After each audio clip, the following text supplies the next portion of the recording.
Isang tanong naman po ating pong subscriber ang ating pong sasagutin. Naglugon daw po yung kanyang inahing baboy. Ilang buwan bago po sila pakastahan? Kapag naglulugon po yung mga inahing baboy po mga kaibigan, ito po isang normal po na mekanism ng ating mga alagang baboy na sila po yung maglulugon talaga.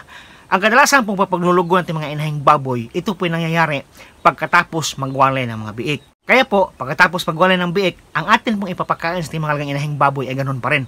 Lactating feeds o kaya milk maker feeds, 2 kilos per day from day 1 to day 10 after walay.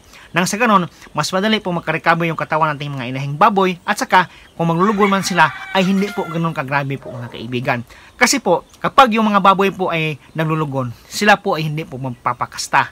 Sila po ay hindi po lalandi. Kaya importante talaga na yung paglulugon ng mga inahing baboy natin ay tayo pong limitahan. Dapat po, yung katawan nating mga inahing baboy ay dapat po malusog po sila. So, dapat po natin silang bigyan ng vitamin B complex, 5 ml, vitamin ADE, 5 ml din po mga kaibigan. Nang sa ganon, yung kaya pong paglulugon po ay hindi po ganon kahaba. Kasi po, yung iba, aabot po ng 1 buwan, 2 buwan, 3 buwan, sobrang haba na po mga kaibigan. Kaya po, sa mga panahon na yan, hindi po sila maglalandi, kaya po, hindi po natin sila mapakastahan.